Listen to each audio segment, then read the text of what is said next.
be no exception. So you remember me. I'm Margaret Sankey. I have been deputized in the place of Mr. Given. He is sorry he can't be here for some family reasons, but I am really pleased to introduce an Air University colleague. This is Dr. Christopher Colley. We were thrilled to hire him. He has a PhD in political science from the University of Indiana, Bloomington. Before that, he received a master's degree from Renmin University in China, specializing in the Chinese Navy and its operations in the Indian Ocean and all the ramifications therefrom. He has lived extensively in China.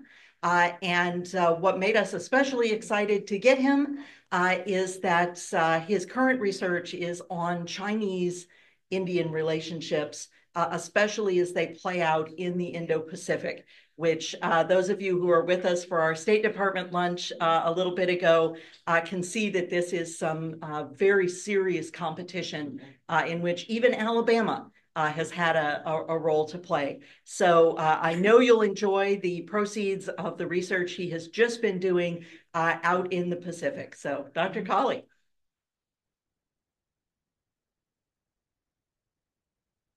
Let's see here. Is it possible to please pull up the first slide there?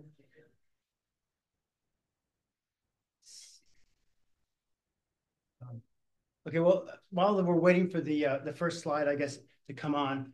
Oh, here we go. Great. I'd just like to thank everybody for coming out tonight to hear me speak. My colleagues have spoken about these events on a regular basis, and I've been at the Air War College for about a year and 3 or 4 months. And I'm really happy to be able to come and share with you some of my thoughts and research on this rapidly expanding and extremely important topic. And I'd also like to thank Dr. Margaret Sankey for inviting me to come and speak to you tonight. So I'm going to be talking about Chinese influence in the Indo-Pacific. A couple of just brief notes that in terms of a disclaimer, next slide, please. I need to point out that the opinions, conclusions, and recommendations expressed or implied in this lecture are solely those of my own and do not necessarily represent the views of the Air University, the United States Air Force, the Department of Defense, or any other U.S. government agency. So with that said, these views are my own, and please keep that in mind. So before I cut into some of the main areas that I'm going to be discussing tonight, I went to China for the first time in the late 1990s.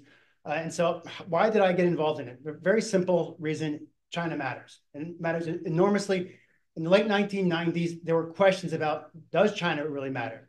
Foreign Affairs, the journal, a very influential policy journal, actually had a headline in 1999 that said, quote, "Does China matter?" All right. A similar headline could have been presented 5 or 6 years ago with India, but importantly, I wanted to jump into China and experience it from the sort of a granular level analysis from the inside out. So I got a job right out of undergrad. I was 21 years old when I was offered a job teaching at an international school in Shanghai. Originally planned to live in China for 10 months. That turned into 10 years. And then another 2 years while I was doing my doctoral dissertation fieldwork in Beijing. Along the way, I traveled extensively through every Chinese province, frequently would spend months walking across various parts of China. The idea was to view China, how do Chinese see themselves? How do Chinese see the outside world? I think it's absolutely essential for us to have an understanding of how China perceives itself. Whether we agree or disagree with it is not as important as understanding how they see something. Doesn't mean we have to agree with it, but it's important for how we approach China and how we deal with it especially in the 21st century. So next slide, please. Let's see. Okay, in terms of the outline, there are a couple of major themes that I want to hit on over the course of the next 45 to 50 minutes. The basic part of this is, what is the Indo-Pacific? I bring this up because we actually have different conceptions of what constitutes the Indo-Pacific. The second issue I'm going to discuss, and this is sort of the main argument or the main theme of the lecture: Chinese strategic goals. What are they? Why do they matter for the United States? And what should we do about them? The third point are American priorities. So why does the Indo-Pacific matter to the United States? What are some of the obstacles? What are some of the challenges? What are some of the threats that we encounter as we go deeper into the 21st century? A critical issue, especially when we're talking about Chinese influence in the region, regional states and great power competition. A lot of what we talk about when we talk about great power competition is as much about Washington and Beijing as it is about how do other states within the region, how are they responding to Chinese overtures? How are they responding to American diplomatic efforts to try and build influence in various ways, shapes, and forms? I want to talk a little bit. I have a couple of slides on India. India is now the largest country in the world. A critical question is, how does India fit into this entire equation? The Indo-Pacific, India is smack dab in the middle, and how India grows, how its politics, its economics, and its security policies evolve over the next several decades will be absolutely essential and pivotal to the American response to China. Finally, I'm going to talk about challenges to future competition. Are we seeing a peak China? What are some of the recent challenges, some of the recent problems that China's been having in its economy? What does that mean for China's role in the Indo-Pacific region? How would a China that is not growing at 6 or 7% economic growth every year, how would that influence China's trajectory in the Indo-Pacific in the decades to come? Next slide, please. Very briefly, concepts, Indo-Pacific. What is it? We frequently hear about the Pacific. We frequently hear about South Asia, Southeast Asia, Indian Ocean region, IOR. I use the term IOR on a regular basis. I mean Indian Ocean region. Indo-Pacific is a bit different. We're going to use a very basic analysis, and that's sort of going from the west coast of the United States all the way through Northeast Asia, China, Southeast Asia, Australia, and India, ending around the midpoint in the Indian Ocean. This is a massive amount of land, enormous open seas. This is what I'm talking about when I talk about the Indo-Pacific region. And next slide, please. You'll have to forgive me. I drink a lot of water when I talk in these lectures. Chinese strategic goals. What are they? In order to understand China's strategic goals in the Indo-Pacific, you need to understand some of their domestic requirements, some of their domestic aspirations. We hear about the quote-unquote great rejuvenation of the Chinese nation. What does that mean? It means that China wants to return to what it sees as its rightful place as the dominant country, at least in Asia, possibly the world. But what that means is economic growth above all else. At least that used to be the case, and that's changing a little bit in the past 5 or 6 years. But importantly, China wants to become a fully developed country by 2049. So imagine what that means economically. Imagine if China, which currently has a GDP per capita of $13,000, imagine what that means if it hits American standards or American levels of GDP per capita. Imagine the consumer power. Imagine the resources that China may be able to bring to bear on the security dynamics in the region. I'll talk about some of the challenges to that and some of the potential pitfalls that many of which are of China's own making later on in the lecture. From a security perspective, Chinese President Xi Jinping has said he wants to have a quote-unquote modern military by 2035 and a world-class military by 2049 or the mid-century, the 100-year point of the foundation of the People's Republic of China. Now, the next two aspects of Chinese strategic goals are a little bit more complicated when it comes to dealing with the United States. Chinese politicians frequently talk about, quote, Asia's problems need to be settled by Asians. What does that mean? It means they want outside powers, the United States, to not be a major security provider in the region. It means, by many interpretations of this, it means that China wants to be the dominant power in Asia, certainly in East Asia. The primary focus of this is to keep the United States out of the region. This, in many ways, is not well received in capitals ranging from Tokyo to Seoul to Manila, and we'll talk about that in some of the slides to come. But if you want to understand how China's strategic goals matter, they see economic development as the critical variable. Without economic development, they can't do much. So just think about in terms of defense spending. Think in terms of the infrastructure projects that we hear about in terms of China's Belt and Road Initiative. without without high levels of domestic economic growth, they're not going to have this. So I always argue, and I teach to my students, if you want to understand Chinese foreign policy, understand China's domestic politics. It's a critical aspect, and it in many ways is what drives various elements of Chinese foreign policy. So these are Chinese strategic goals in the region. Economic growth, regional dominance, keep the United States out of the region. How does that actually translate is up for interpretation, but we'll discuss this later on. Next slide, please. So how and why is the Indo-Pacific important to the United States? According to the American government, this is the world's center of gravity. All right. And why is it the center of gravity? It's very simple. More than half the world's population lives in the region. The majority of the world's youth is growing up in many places that most of us probably have only heard of briefly while reading the news. 2/3 of global economic growth are centered in the Indo-Pacific. All right. This is the economic epicenter of the 21st century. 60% of global GDP, and it's more importantly, it's loaded with rivalries, strategic rivalries. These rivalries can vary from China's rivalry with Japan, North and South Korea, the United States' rivalry with China, India's rivalry with Pakistan, India's rivalry with China, et cetera. The list goes on. That matters enormously because different states are using different tools to try and play each other off one another.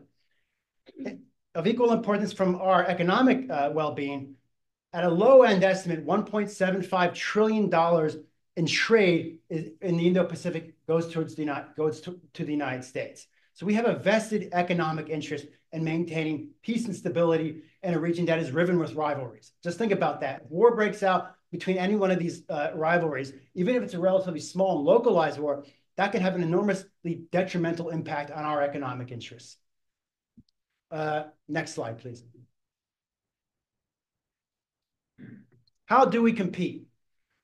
I'd argue that there's several ways that we can compete. In some ways, we can compete more successfully than others. Our forward presence, for example, the quadrilateral defense pact between the United States, Japan, Australia, and India is one such way. It's not a formal security alliance, but it does work with our overall forward presence. AUKUS, the nuclear submarine deal between Australia, the United Kingdom, and the United States, is a clear example of working together in terms of our forward presence in the Indo-Pacific. Upholding maritime law. China does not wish to be does not wish to be boxed in by international law. We saw this in 2016 with the ruling on the South China Sea. China completely ignored it. The United States is trying to work and honor international law throughout the region. We frequently donate certain types of vessels to regional states so that they can better monitor their exclusive economic zones. And while China does not exactly play by the rules when it comes to this. Soft power. This is an area where we have an enormous strategic advantage over China. And I have a slide that I think puts this in really good perspective that I'll get to in a second. Of equal importance, how do we actually measure success? That's a bit more difficult. And that's something that during Q&A I'm happy to address. But sometimes success in this area can take years, possibly decades, until we actually can point to something that we say, this policy was successful, or this policy maybe was not as successful as we would have liked it to have been. Next slide, please. Maybe you can't see them so well from where you're sitting, but the slide that's up on the overhead now shows in many ways our forward military posture in the Indo-Pacific. It's heavily concentrated in Japan and in South Korea, but we do have a significant and increasing presence throughout the overall region, especially in parts of Southeast Asia and Northern Australia and throughout that region. Soft power. Next slide, please.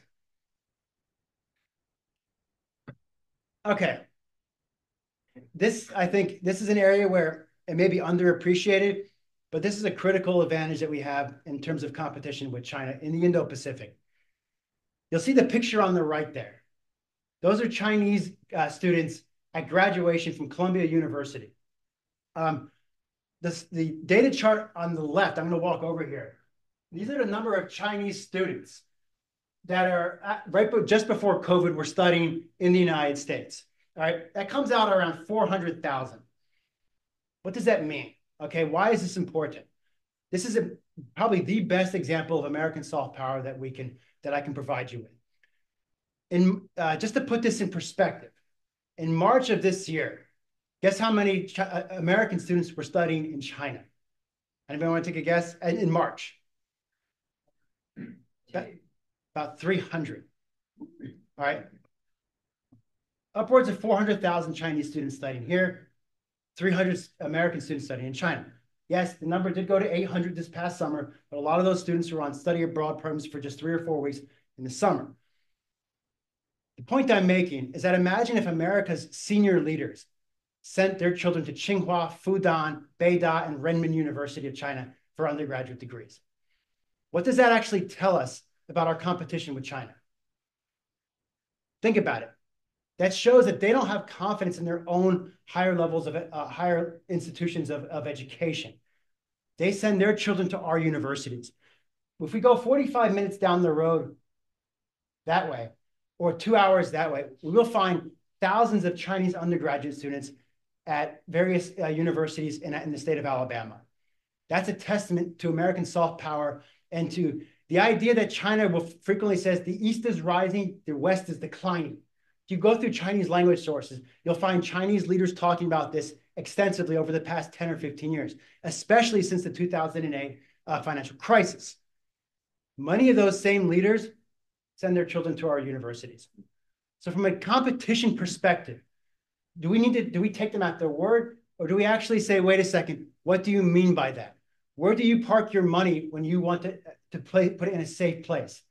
They rather put it in real estate in various cities in the United States as opposed to investing in China. Got so bad in 2015 that China imposed capital controls on Chinese money leaving China. They're only allowed to bring out $50,000 a year.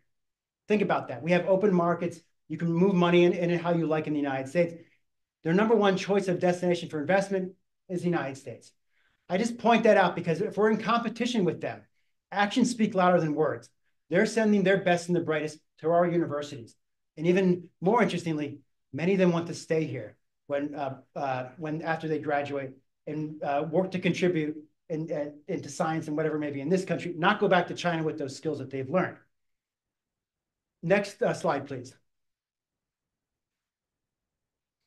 Schools of thought on Chinese ambitions. Now, we can watch multiple news channels, read multiple newspapers, and get very different perspectives on what are Chinese ambitions in the Indo-Pacific? What are they overall globally? Some argue Chinese ambitions are to maximize power and to displace the United States throughout the world, to become the global hegemon, the global great power. Others argue that Chinese ambitions are much more regional, that they're more concerned about keeping the Americans out of East Asia. They want to focus on their direct security challenges that they encounter with whether it's North Korea, whether it's Japan, whether it's issues in the South China Sea. That's that argument. And there's a third school of thought that argues, well, Beijing has not yet made up its mind. And a lot of this has to do with domestic considerations. So I told you before that we're seeing hundreds of thousands of Chinese students studying in the United States. But I should also point out that China has lifted 800 million people out of poverty since 1978. That's according to the World Bank. That's a very important measurement. That's the China economic miracle. What that doesn't tell you is that according to the Chinese premier from 2020, a man by the name of Li Keqiang, 600 million Chinese, almost double the population in the United States, lives on less than $141 a month. Not my data, not Xi Jinping's data. Li Keqiang, the Chinese prime minister's data. He calls some people, that wasn't exactly pleasing news to people in Beijing when that data came out. But think about that in terms of their domestic constraints. That if you have 600 million people and they live on about $4.50, 60 cents a day, that is a substantial hurdle for China to overcome in terms of competition with the United States. Next slide, please. Anybody know what this image is? Can anybody guess? That picture was taken sometime in early 2001. China wants the United States out of East Asia. That picture is the man in the cockpit is pressing his email address against the glass of the cockpit. He's flying next to an American airplane, American naval airplane. His name was Wang Wei, right? On April 1st, 2001, his J-8 fighter jet collided with an American EP-3. And perhaps it was in the first couple of months of the George W. Bush administration, was a bit of a diplomatic crisis, which was handled relatively quickly. But this plane was shadowing American aircraft that were legally flying in international airspace. Why do I bring this picture up? At the time, Defense Secretary Rumsfeld released this picture because the Chinese were ignoring American requests to stop harassing American aircraft as they were flying off of China's coast in legal international airspace. And this was provided after this pilot was killed in the collision to say, we knew who this man was. And unfortunately, we've had a terrible accident, which was avoidable. And we told you about this and nothing was done about it. I think that's important to take into consideration. These are some of the lengths that China will go to harassing American airplanes in international airspace to try and push the United States out of East Asia. Next slide, please. So, regional states. This is, in many ways, where the key area of great power competition is starting to unfold. If you talk to many regional states, and I've been fortunate enough to have traveled to about 12 or 13 regional Indo-Pacific states over the past 2 or 3 years and conduct extensive field work in the region. One of the things that they point out when you're speaking with officials, think tank people, scholars, they want to avoid having to make a choice between the United States or China. They want to be able to benefit equally from Chinese investment, perhaps American security guarantees. For them, this is good politics. So the question for us is, what do we do about this? How can we craft our policy to make the best use of our resources? For the states, there are other questions. How to take advantage of the great powers to further their national goals. How do they get money from Beijing? How do they get security guarantees and technology from the United States? This is what they're actively seeking to do. From our perspective, how do we build the bureaucratic capacity in these countries to rise to the challenge? How do we effectively use what we do best in terms of institutions to get them to understand some of the challenges that they're going to encounter in both great power competition, but also as China expands into their neighborhoods.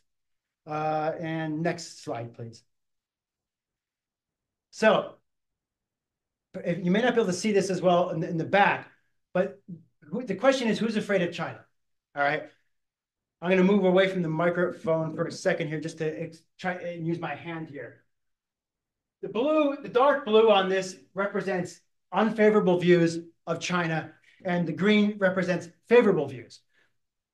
The data points here are the United States and mostly and European countries as well as Canada. This survey was conducted last year. The Western countries have by and large, a relatively negative, unfavorable view of China. Now, one thing I stress to students is if China's rise is as great as China says it is, if China is the great opportunity that Chinese leaders say that it is, this data here shouldn't be as important. What we should be looking at are China's favorability ratings in the Indo-Pacific, right? Especially China's neighbors. If China's rise is great and everybody's benefiting, we should see high levels of favorability in neighboring countries. So what do we see? According to the next slide, please. According to the data, Japan, Australia, South Korea, and India all have very high levels of unfavorability ratings towards China. Indonesia has a more favorable rating. Importantly, the 24-country median score, 67% have an unfavorable view of China, 28% have a favorable view of it. That gives you one indication of Chinese outreach or failed efforts to try to persuade regional countries that China's rise is helpful and favorable to them. Now, these are PR, public relations. These are public perceptions indicators of China's rise. What about the economics of this? Remember, I said countries don't want to, in the Indo-Pacific especially, do not want to have to choose between the United States and China. So what does that look like economically? Next slide, please. So once again, this is a 20-year snapshot of a percentage of trade between the United States and China. The top data points are the blue represents the United States has a greater level of trade. If you look at the year 2000, the United States is hands down the most influential trading partner of the vast majority of states in the world. Fast forward 20 years to 2020, it reverses itself. All right. China is now the leading trade partner with many of these countries. That's what it looks like from a snapshot from space. What does it look like in just terms of throw all the data together and what do we come up with? Next slide, please. Percentage of global trade 2000 to 2020. In 2000, we represented about 80% of global trade. In 2020, about 27%. China has made up once again, flipped this on its head.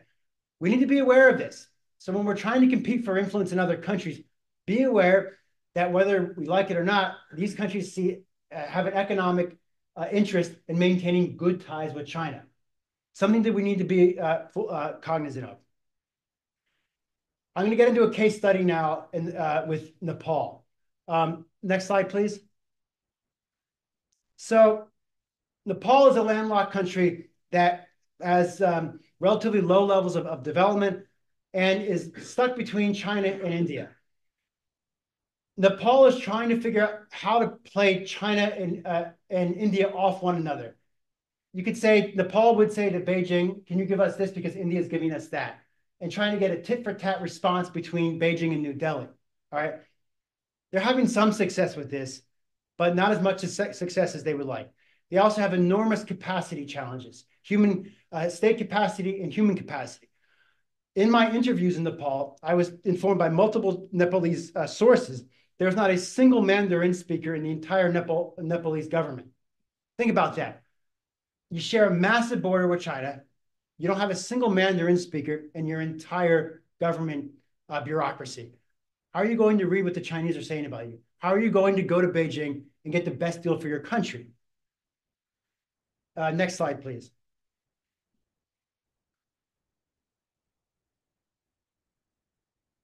China is attempting to influence. The photograph there, her name is Ho Yanqi. She was the former Chinese ambassador to Nepal. She is currently the Chinese ambassador to ASEAN based in Jakarta.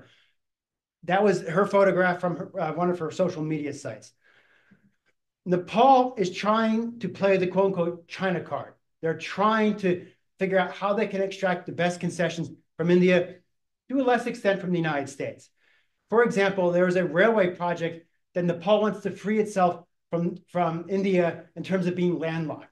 Nepal believes if they can build a railroad to Tibet, they can connect to Chinese ports and the rest of Asia. This is problematic because if you've been in this region, you know that seismic activity happens all the time. It's very prone to earthquakes, landslides. Building a railroad there is not structurally impossible, but is incredibly difficult, and you're going to spend a lot of money fixing it on a regular basis. The Belt and Road Initiative has apparently 9 projects in Nepal. I'll get to that in a second.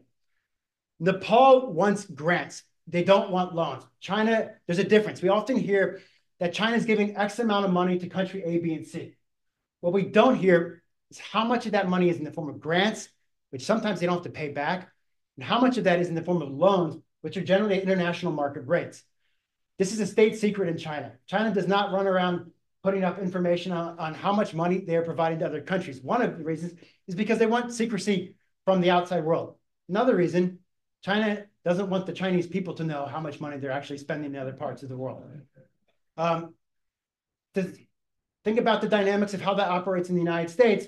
In China, a lot of Chinese would look at this and say, we have 600 million people who live on $4.50 a day. Why are you spending hundreds of billions of dollars of our money in other parts of the world? My kid doesn't have health insurance. That kind of deal. The Pokhara Airport is located close to in the Annapurna Range, very beautiful area. Lots of tourists come in there on a regular basis. The Chinese government has said that the Pokhara Airport is one of the 9 Belt and Road Initiative projects in Nepal. Now, 9 Belt and Road Initiative projects, right? How many of them actually exist? You actually have to go to Nepal to find out. You go to Nepal, you start interviewing people, and you say to them, this Belt and Road project here, here, and here, what are your thoughts on that? And they tell you, we don't have any Belt and Road projects in Nepal. There are no Belt and Road projects. What do you mean? It says here, Belt and Road projects in Nepal, Pokhara Airport. There are no official BRI projects in Nepal. The Pokhara Airport, the Nepalese government had to tell the Chinese to stop saying it was part of the Belt and Road Initiative. By the way, this is not unique. On the same research trip that I took to Nepal, I also went to Bangladesh. On the books, there are 27 Belt and Road Initiative projects in Bangladesh. Where are they? I asked people across the board in Dhaka. They said there are only 9 that you can actually find. I have no idea whether the other 18 are actually exist or not. Bangladeshi experts told me we don't think they actually exist. Other parts of the world, you'll have a memorandum of understanding, MOU, with the Chinese government on Belt and Road Initiative. China will say they've joined the Belt and Road Initiative. You go and you talk to government officials in these countries and they say, no, we haven't. They say that, but we have not actually joined it. And I say, are you sure about that? It's like, I work in the government. This is my area. Okay, so there's a lot of misinformation. There's a lot of speculation, but very little actual evidence that this actually takes place. Next slide, please. What are we doing in terms of great power competition in Nepal? Well, we see an opportunity to assist in Nepal's development. The Millennium Challenge Corporation, which is MCC, which is an American government program, has tried to provide a $500 million grant to Nepal. It was ratified in 2022. This is for infrastructure and capacity building aspects. There is a strong great power competition component to this. Now we can discuss, how does this benefit Nepal? How does this deal with great power competition? But this is a way to sort of insert ourselves into the whole, ongoing competition with China. We've had to counter an enormous amount of Chinese propaganda. Some of it is flat out lies about the nature of American activities, the nature of the American approach to Nepal. This is a very difficult and challenging task because you're constantly playing whack-a-mole with new stories that pop up on a regular basis. A lot of it emanating from Chinese entities and apparently the Chinese embassy. We're trying to build capacity in Nepal. We're trying to improve their development aspects. Nepal is one case study. Small country, but also very instructive in terms of what does great power competition look like in a critical part of the Indo-Pacific. Next slide, please. India and the strategic triangle. How does India factor in? We have a lot of smaller regional states that are very helpful in terms of our overall strategy. India is absolutely essential. There are a couple of points I want to hit here in terms of the history of the rivalry, which matters enormously. Something called the String of Pearls, which perhaps you've heard about. Defense strategy in the rivalry, specifically Indian defense strategy. China on India's border. China's increasing footprint on India's border. And how does India see the United States? How does India perceive our outreach to New Delhi? Next slide, please. So India and China have a history of conflict. They fought a nasty war in 1962. We have regular border disputes and regular violence. In 2020, there was violence that led to the death of over 20 Indian soldiers. We have a continuing rivalry between them. Yes, they just shook hands and they played nice in a recent border agreement to de-escalate tensions. The rivalry is still there. The territorial dispute is still there. Next slide, please. India is very concerned about something referred to as the quote string of pearls. It is the idea that China will build military bases and facilities circling India, thus trying to contain India's ability to branch out. This is an idea that is alive and well in New Delhi, and we hear it brought up on a regular basis. Next slide, please. Defense strategy and the rivalry. What are Indian views of China? India views China as a critical threat to India's security. This is, if you talk to Indian security scholars, they emphasize this. China views India as a security problem, but not its number one security threat. China views the United States as its number one security threat. India has a strategic advantage, geography. Any conflict between China and India is going to happen on a side of China that is relatively neglected from a military perspective, or in the Indian Ocean, which gives India a home field advantage. This is an Indian diesel-electric class submarine, which are the new Indian diesel-electric submarines are state-of-the-art, and they form a powerful or potentially powerful deterrent to Chinese ambitions in the Indian Ocean. Next slide, please. This is an asymmetric relationship between China and India. China by far outspends India in terms of its military spending. That may not matter because most of China's military spending is geared towards East Coast China. Next slide, please. This slide shows you China's naval bases for obvious geographic regions. They're all on the East Coast of China. But the next slide, please, provides us with a more nuanced perspective. These are all air bases, the red. The vast majority of Chinese air bases are on East Coast China. In fact, only one of them here is located on the Tibetan Plateau. However, in the past 5 or 10 years, China has made enormous progress in building up its military installations in Western China. Next slide, please. And if you notice here, the green represents new bases or new military facilities. And this area here is Tibet. This area here is Xinjiang. This is the border with India. Now, next slide, please. This is an open source satellite photograph of Shigatse Peace Airport. It's a civilian airport and a military base. This is very close to the Chinese border with India. 20 years ago, I hired a Toyota Land Cruiser to drive me from Lhasa to Nepal. It took us several days to get to Shigatse. All right. The infrastructure was non-existent. We were driving through rivers in many parts. All right. Very low levels of economic development. Now they have a proper airstrip with railway facilities, and it's a military base right on India's doorstep. Next slide, please. Once again, open source photograph. This is of the same airport area with installations buried into the sides of mountains. If you're India, you see this and you say, this is not exactly what we want to see in terms of our overall, the force structure on our northern border. Next slide, please. It's not just in the eastern part of western part of Tibet. This is on the eastern part of Tibet here. This is another military installation right on the disputed border on the India-China section.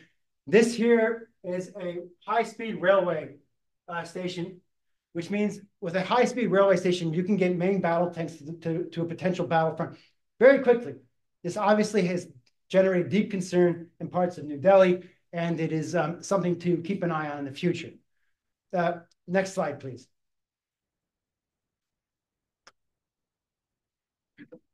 What are Chinese perceptions of India and the United States? We are rapidly developing good and strong, robust ties with the Indian military. In fact, the Indian military does more bilateral training exercises with the United States than with any other country. How does China see this?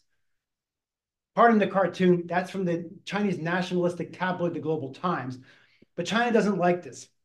China sees the United States as interfering in Asia. Once again, they want Asian problems to be resolved by Asians. What that really means is we want to solve these issues on our terms, not on other countries' terms. Their historical view of India has been India is not a major problem, but in the past decade, especially as India gets closer to the United States, China has become much more concerned about its the role of Washington and New Delhi getting closer and closer together. Next slide, please. What does competition in the future look like? How many allies does China have? One, North Korea.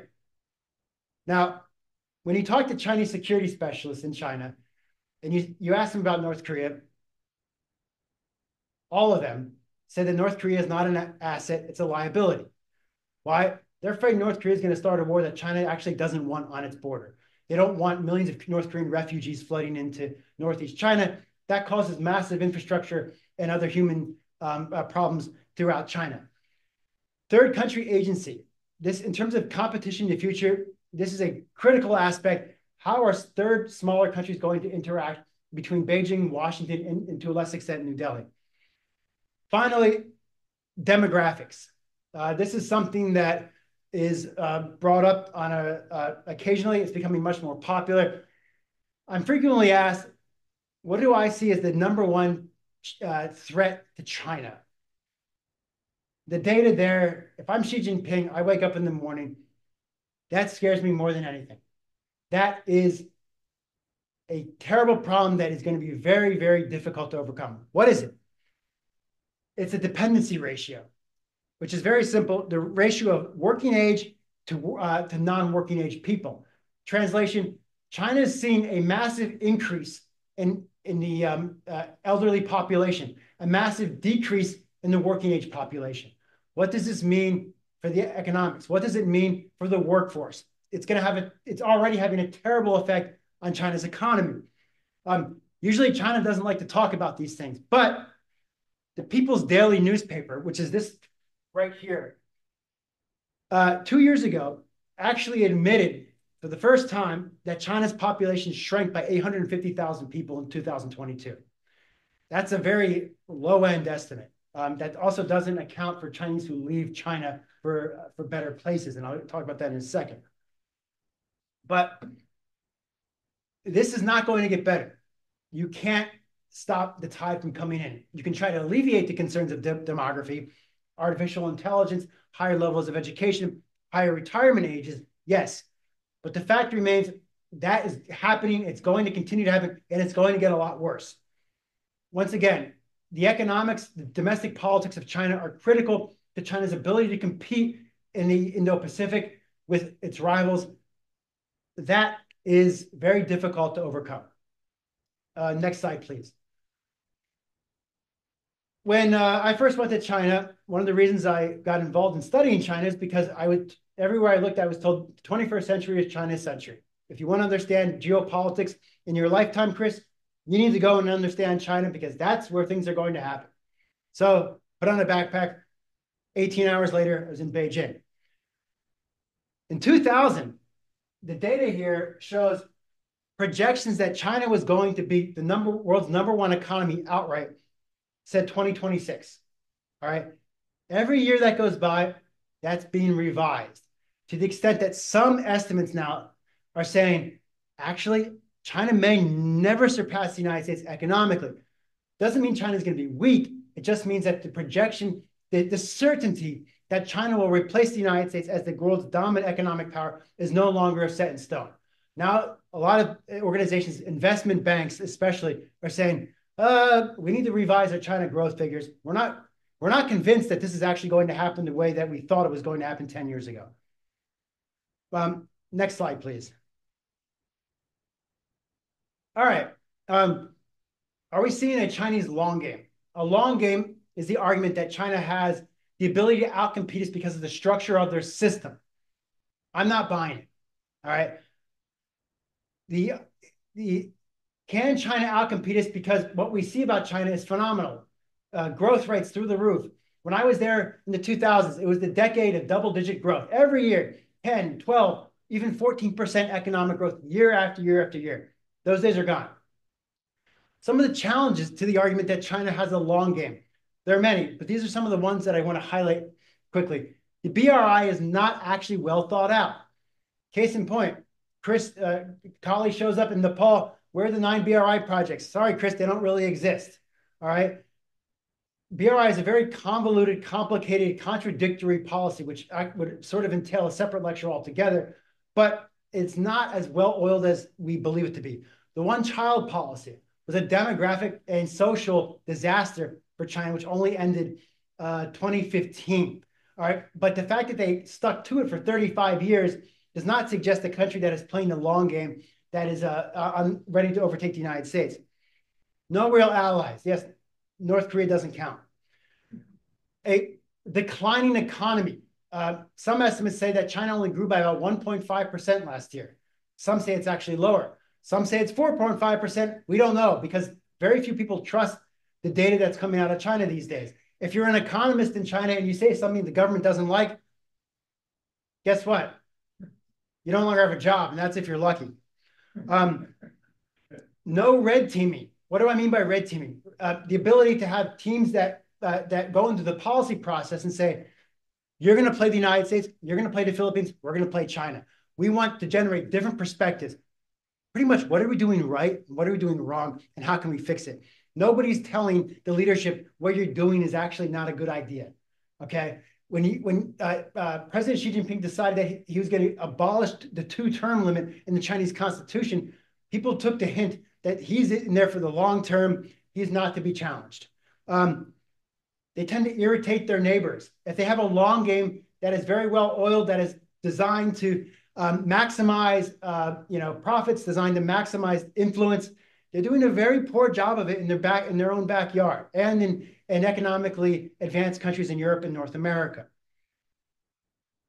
So think about that. A well-oiled machine, a Chinese long game. Next slide, please.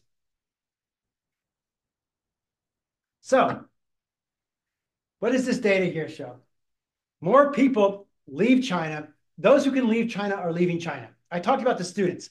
400,000 students every year studying the United States. A lot of them go back to China. Some of them stay here. The data here are the net number of migrants according to the United Nations. Currently, there are about 310,000 Chinese that leave China every year. If we went back to 1990, most of these people snuck into container ships in places like Xiamen and Shenzhen and Hong Kong and risked their lives traveling across the Pacific Ocean to places like Long Beach. These people are high-tech, white-collar workers who are the future of China. They're the people designing software programs. They're the people who are lawyers and doctors. They're the people doing medical research, okay? They are leaving by 310,000 people every year. Where's their number one destination that they want to go to? United States. Again, flip this on its head. What would we do if every year 310,000 Americans decided our most highly educated people, life is better in Guangzhou, Xi'an, or in Dalian. You get what I'm saying? And so this is, people vote with their feet. It's one thing to get up there and say, country A is great, yay, country A. It's another to say, well, I'm gonna leave because this is not a place that I actually see a long-term viable future. 52,000 Chinese showed up at our southern border in the past 12 or 18 months. They walked through the Darien Gap. These are college-educated Chinese. They risked their lives. Just something to think about in terms of what's going on in China that would cause people to do this. How many Americans risked their lives walking through the Wakhan corridor between Afghanistan and Tajikistan to get into China? How many Americans risked their lives going through war-torn Burma to get into Yunnan province in China? As far as I know, none. So just keep this in mind as we hear about, the well-oiled machine, like the argument that we can't compete against China. I've had American officials tell me we can't compete against China. My reaction is we can compete against China, but perhaps we should start playing our own game and worry more about, what we're doing and how we can compete in ways that benefit us as opposed to playing catch up and a tit for tat response to the Chinese. Next slide, please. In conclusion, the importance of the Indo-Pacific is enormous to both the United States and China. We have enormous vested economic, political, and strategic interest in the region. How do we outcompete China? That's a really good question. And you could answer that in so many different ways that in many ways, that's a lecture on its own, that's a book on its own. Some countries security, some countries economics, some countries education. You can almost tailor it towards specific constituencies. There's an increasing importance of India, and India is now the largest country in the world. The direction that India takes, once again, does India matter? It certainly matters, and its influence is increasing on a year-by-year basis. And finally, that picture was taken there in 2018. It was the Indoor World Championship 60-meter final. Really big deal in China. I heard all about how the guy on the right, Su Bingtian, was going to beat the American Christian Coleman. Christian Coleman beat him, and my Chinese students were very disappointed to learn that we bested them in the 60-meter dash. With that said, next slide, please. Thank you, and I look forward to your questions.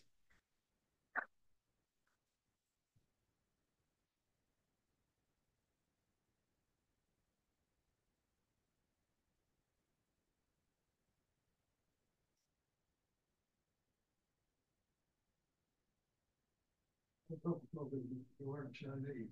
And which Chinese did you learn? So how difficult is it to learn Chinese? It is the most difficult thing I've ever done. I studied it for 4 years.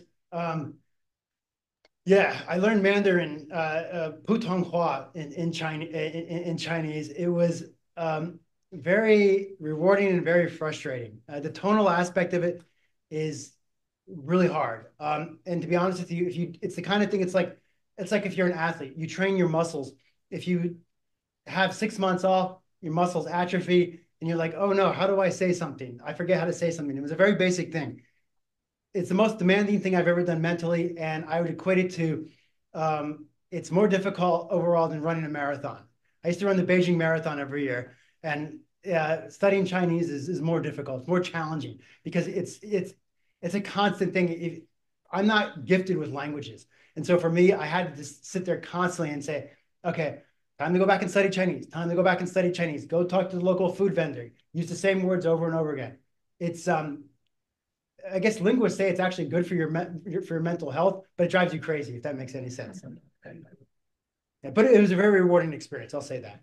Especially when you got to a level where you could actually, like, wow, I can communicate with people now. You're on a train and people are talking about you. They don't realize you speak Chinese. And then for 4 hours later, you say, no, actually, I'm from the United States. I'm not from Germany. I hope that answers your question. Are there other questions from the audience? Let's see. Yes. Can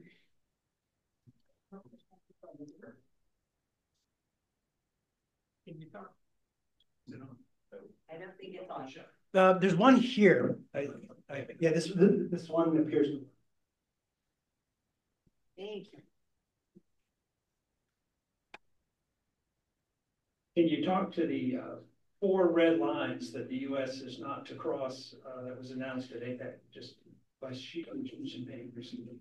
Yeah, so from my understanding, the first one was Taiwan. The second one was some of the United States in the region, and the third one was like the interference in China's internal affairs. Fourth one was, sorry, Development.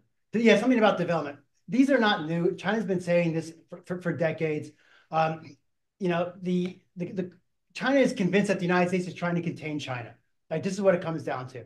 I actually argue that's not even remotely true. One of the things that you find, and I used to challenge Chinese students to this when I was living in China.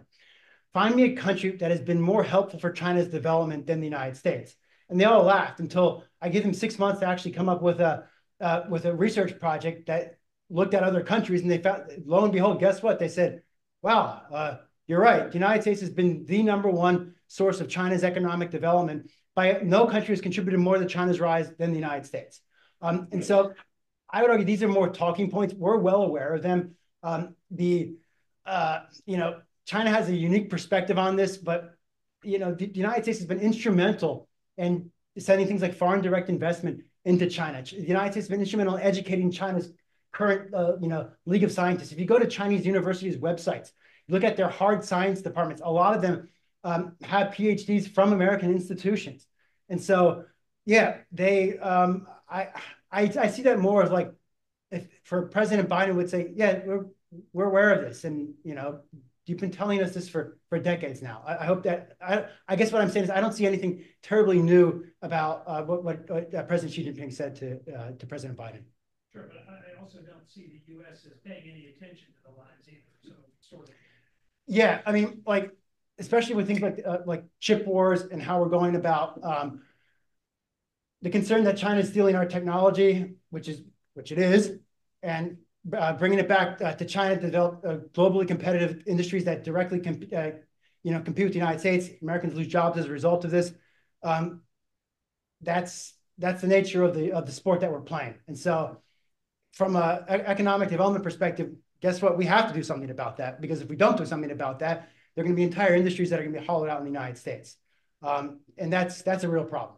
Yeah. Thank you. As far as the relationship between China and Russia, how close is it? What should be concerned with? Okay, yes, thank you. In terms of my analysis on China and Russia, it's close, and it's getting closer. But, there's a huge but. I don't see Russia as wanting to be subservient to China. Russia is historically, Russia's been a very proud power. If you go back to if you went back 50, 60 years ago, actually 60, 70 years ago, Russia was instrumental in trying to build a new China. The problem for Russia now is that it's gotten itself in such a sticky situation that they're actually having to turn to China to keep them afloat. And so whether this means in terms of technology for Russian weapon systems, whether it means hoping that China can help circumvent sanctions as a source of energy, of Russian energy exports to China. I would argue that historically Russia has sort of seen itself as separate from China. I think that there is a concern in Moscow that, well, not so much in the leadership, but from my understanding, I'm not a Russia expert, from the people I've spoken to, Russia does not want to be seen as China's little brother. With that said, China is benefiting enormously from this because they're able to access cheaper energy. They're able to, to play use the Russians to play off against the United States and its allies and partners. And so I sort of see this as a situation where China benefits from this because it distracts the United States from other strategic issues that are pertinent to Washington. Russia, on the other hand, there are reports that are coming out now that Russia is seeing itself as much more or too over-reliant on the Chinese market. So this is not my area of research, but this is my understanding from talking to colleagues and what I've read. Thank you. Mr. Lewis, are there online questions? Yes, there's one from Vivian Marco Spicer. Can you please explain the tariffs? Was it good for America under the first Trump administration? And what will it look like next year? I think that's tariffs on Chinese imports to the US. Thank you for your question. I don't know the extent of the future tariffs that are going to come out. The idea of them is to bring jobs back to the United States. And I'd have to look at the actual data, but from my understanding, this is something that was overall beneficial to the United States. We were, trying to ultimately, China's been stealing jobs from the United States. China has gone and hollowed out American industries. And if this is a way that we can increase pressure on China, then that's helpful. The one area that I think is important to watch is what are corporations doing in terms of American corporations? Are they pulling out of the China market? Are they reestablishing manufacturing centers in the United States? That's something that I'm actually really looking forward to seeing in the next several months, several years. From what I've seen, some companies are actively looking at how to set up production facilities in the United States. But I don't know the extent of what we're going to see in terms of tariffs coming into the incoming administration. If you ask me that question in 4 months, I'll probably have a much better and much more hopefully satisfactory answer. Okay, thank you. There are more questions?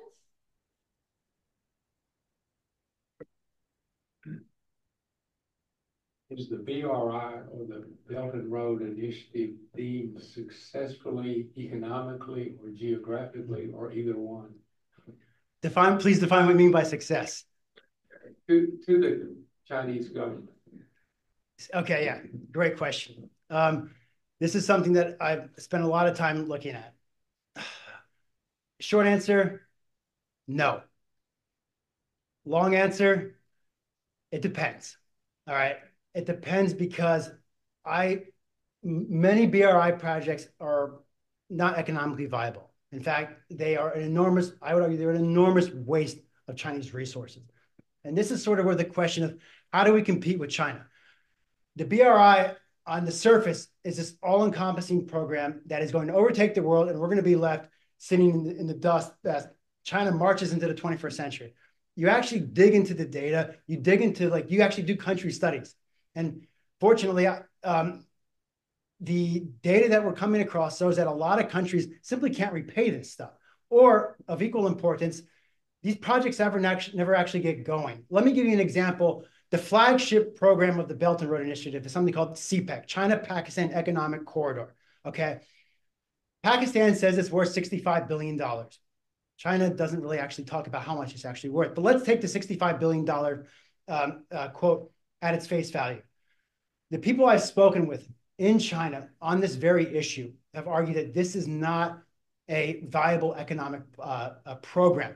There's a simple reason. Large parts of Pakistan that the BRI or that CPEC goes through are areas of high levels of insurgency. They're parts of that China has to pay about 20,000 security personnel to protect this specific project. Think about that. Would you invest, if you're a private corporation, would you invest in an entity where you have to hire tens of thousands of security people to guarantee the survivability of your investment? Probably not. Other Chinese that I've spoken to on this very topic say, this is aspirational, but by the way, we're never going to make our money back in Pakistan. It is not something that was well thought out. But the leadership say they want it, and so the leadership, they're going to get it. Let me give you one more anecdote on this. There's a railway that goes from Addis Ababa to Djibouti. I mentioned Djibouti there in terms of Chinese potential bases. Now, Ethiopia needs a rail line to the ocean. The problem is the demand is not yet there. My wife and I were on this very railroad about 6 years ago, right before COVID. There was nobody on the railroad. And we asked the conductors, who were Chinese, by the way. They operated a Chinese crew in Ethiopia. Where is everybody? Where's all this freight? Ethiopia is a booming economy. Where is it? Conductor pointed out the window. He said, you see that? That's a highway. A highway is getting all the traffic. The railway, not getting the traffic. Now that could change, especially with higher volumes. But a lot of these projects there was no due diligence, no risk assessment that was put into them. That's why you get these projects in countries that they're just not safe. All right. That doesn't mean that infrastructure won't pay off in the long run. That's why I say it depends. China would argue you build a road first. If you don't have a road, you're not going to have economic development. The other end of that is if you have no demand, you're spending billions of dollars of Chinese people's money on projects that are not economically viable, that are not able to properly be repaid, that the Chinese government is not sure where these projects are. I've had friends who've done research on this in Beijing, and they try to find out how much money is being spent in country A, B, or C. They go to these Chinese development banks. The Chinese development banks say, we don't know. And the question is, well, you're making this up. No, the idea that the Belt and Road is a coherent, well-oiled product is, when you actually get down and dirty on some of these projects, does not actually bear fruit. It's not, it's shocking, some of the examples that we see. Yeah, there are some good projects that in terms of highways, which by the way, we use as well. Our companies use them for logistics, and it helps American companies. But by and large, I see a lot of these projects as poorly conceived. Free money was widely available 10 years ago. No due diligence, no proper risk assessment. And so at the end of the day, that means that China is going to spend a lot of money in places they're not going to ever get it back. And that may be good for a strategic rivalry if your rival is spending money in parts of the world that actually aren't very helpful for its interests. I hope that answers your question. I'd be happy to, when we're done here, I have some writings on that you might enjoy reading. Can I cheat and ask two questions? Please. The first one is about the Chinese real estate debt, and we read periodic stories about the debt problems in China, how real, how serious they are. The second question is, despite the $50,000 limit of moving money out, there probably are lots of ways that smart, rich Chinese have found for moving money out of China into protected areas. And can you talk about that a little bit? Yes, absolutely. Thank you for your question. So, real estate is in crisis in China. Property markets have fallen by about 30% since 2020. All right. Now, this matters enormously because of capital controls. And I'll get to your second question after this. Ordinary Chinese can't move money out of China very easily. So where do they invest it? They don't trust the Chinese stock market. Many Chinese see the Chinese stock market as a casino. So what do? They buy property, and they buy a lot of it. 90 million units in China are empty. These are ghost towns, okay? They're buying property in places as an investment. But if we buy a property in Montgomery, in Birmingham, or in Atlanta, if you buy it as an investment property, you probably have a tenant because you can pay off your mortgage doing that. In China, they just need a place to park their money because if they put it in a Chinese bank account, it doesn't get any interest, all right? So the crisis of Chinese housing is multifaceted. One, Chinese put their money there because there's no better place. But the property values have decreased by 30%. In addition, banks, the rate of foreclosure on Chinese housing has gone up 43% this year. In addition to that, there are at least 9 million Chinese families. I actually think the number is far higher, but 9 million Chinese families who have put all their life savings on a property. And guess what? The property doesn't exist. The developer went bust. Evergreen was the best example of that in 2021. This is an economic problem, but ultimately this is a political problem. And so they tried to throw together a couple of reforms over the past several months. I'm not an economist, but from my understanding, what economists are saying is this is not enough. You have to completely restructure the economy, and you have to do something about these families who put their life savings in places and they're gone. I mean, this is China can control protests, but this is a strategic liability for China. The second part of your question, which is related to this, in terms of getting money out, yes, Chinese figure out ways to get money out all the time. The rich always find a way. There was an article in The Economist magazine about the most effective way to get $10 million into a carry-on suitcase, right? And apparently you can put 10 million US dollars in a carry-on bag. I don't know how they do it. I find that hard to believe myself. But the best way to do it is not with US dollars, it's with Swiss francs, because the Swiss franc apparently is much higher. So beware of customs agents, of people dragging a very heavy looking carry-on bag through immigration and customs. Crack it open, you'll probably find there's a decent chance you might find $10 million or $20 million in Swiss francs. That's not a joke. People are trying to figure out how to do this. And so there's an enormous amount of money laundering, Macau, casinos. Every time your son or daughter goes back to Ohio State or University of Wisconsin, wherever they're going to school, they bring as much money as they can. The problem for them is that when you enter the United States, if you're carrying more than $10,000, you have to declare it. You can bring $100 million as long as you declare it. You're good.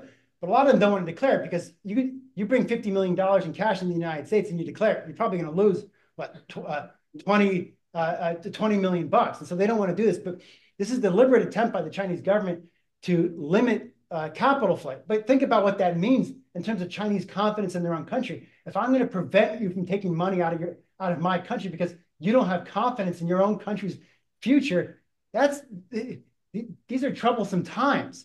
But these are interconnected. Property used to be a safe bet. Property was constantly going up. I had a friend that I worked with in 2008. He bought an apartment. This was an American. He bought an apartment in northern Beijing in 2004. Everybody thought he was crazy, right? He bought it for like $150,000.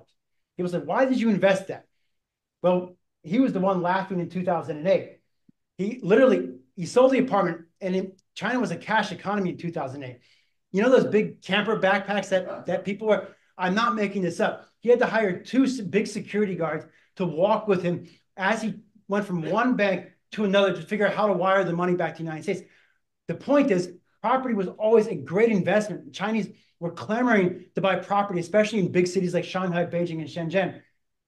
Now, it got so bad the government had to put curbs on how much property you could buy. Now they've reversed the situation. Now they're trying to have incentives for Chinese to buy property in some of these big cities because nobody wants to touch it because the property values are going down, down, down, down, down. Year after year after year, the property values are going down. So I hope that answers your question. Are there any other questions online? Yes, Margaret. Melissa Snowden asks, what should the Trump administration 2025 do with the relation with China? That's a very broad question. Oh, very, very good question. I guess I would like to see the full composition of their China team. Unfortunately, I haven't yet seen it. But China is a strategic competitor to the United States. We need to realize that. We need to do things that defend our interests, both economically, security-wise. We need to protect American companies. We need to, defend our interests throughout the region. I'm sorry, this is a very bland answer. Once again, in 2 or 3 months, when we have the full security team and foreign policy team in place, and we know, for example, who the American ambassador will be under the incoming administration, I'll be able to give you probably a much better and for me satisfactory answer to that. Yeah, I'm very interested in seeing who's on the team because for those of us who study China, this is like every day we're looking to see, okay, what can we make out of the future administration, because we don't know who some of the key critical appointments will be yet. Questions from the audience? I was wondering if you could expand just a little bit on the relationship between China and North Korea and tell us specifically, what are the things that concerned you? What sort of moves on the part of North Korea would, send up a red flag? And then when do we get concerned? So when North Korea starts attacking the South again, so like I lived in China during the pivotal transition in Pyongyang in 2010 to 2012. 2011, North Korea attacks South Korea. They torpedo the Chong'an corvette. 35 South Korean sailors are killed as a result. China does not want to hear the evidence. In fact, I believe it was a UN panel came out and found pieces of the actual torpedo and said, this was North Korean. We know this was North Korean. And China pretty much said, I can't hear you. I'm not listening to what you're saying. Right? That did enormous damage to China's relationship with Seoul. Well, this happened again. And by the way, shortly thereafter, North Korea then let off an artillery barrage against a South Korean outpost. These are things that are incredibly worrisome obviously for South Korea, but also for the United States and other regional partners and allies of the United States. You could make an argument they're worrisome for China as well. China likes to have North Korea as a strategic hedge against the United States and American allies in the region. That is known. But China also doesn't want North Korea to start a war. If North Korea gets involved in a war, it's going to be there's a good chance that's going to escalate to the nuclear level. That's not in anybody's interest. All right. China knows this. China wants North Korea to keep us on edge. It wants to keep American partners on edge. But go far, just don't go too far. Because if you go too far and we have an accident, we have a war in our hands, that's a catastrophic event for China. Obviously for North Korea, it'd be a terrible situation that our security planners would be faced with as well. But more importantly, the effects of that are going to be felt in places like Liaoning province, Jilin province, Heilongjiang province. These are all Chinese peripheral provinces that border North Korea. China has a big enough problem as it is with North Korean refugees coming into China on a regular basis. A lot of them come into China and go through China to try and get to South Korean embassies in Vietnam and other Southeast Asian countries where they can then get into the South Korean embassy and apply for political asylum. This is a trickle. if you have even a limited conventional war in the Korean Peninsula, we'll probably see an explosion of this. And the consequences of which, even if it's contained at the conventional level, would still be terribly destructive for China's interests. All right. So from China's perspective, North Korea is good because it keeps their China's rivals on edge. Okay, what do we do about Pyongyang? What's the leader there doing? We don't know. What do these North Korean maneuvers mean? That keeps China's rivals on edge, whether it's Japan, our forces, or South Korea. But if they push too hard and real bullets start to fly, that becomes what became a regional Northeast Asia problem can very quickly turn into a massive problem for China as well.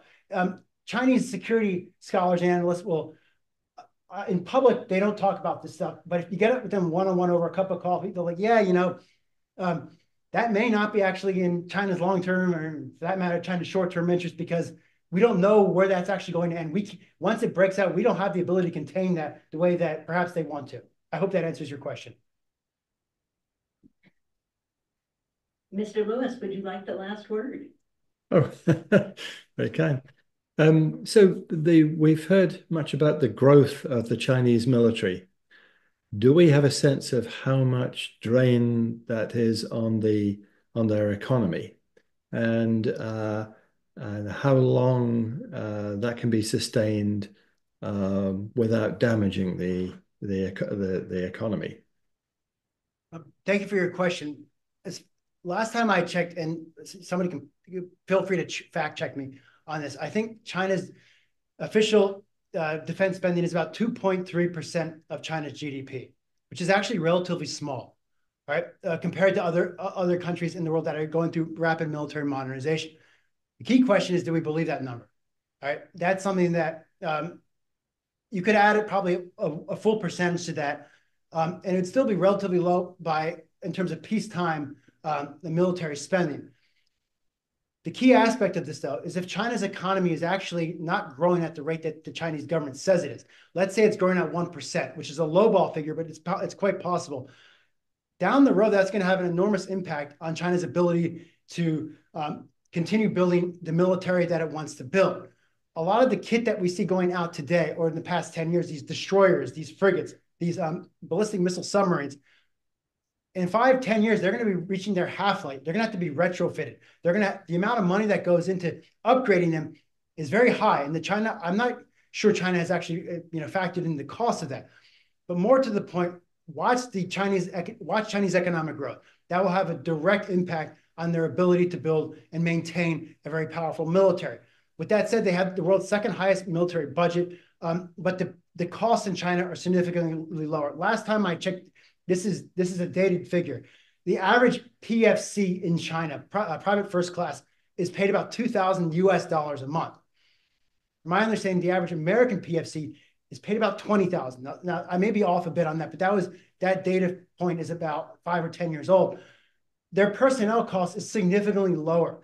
That's an advantage that they have. However, a lot of their top-end military equipment may be indigenously produced in China, but a lot of the components come from overseas. And so their ability to maintain a leading-edge, a cutting-edge military will be severely hampered by their economic performance. Ultimately, my advice is watch the data on their economic development. If that grows, they'll have a lot more resources to spend on defense. Thank you. Thank you. Thank you, Dr. Colley.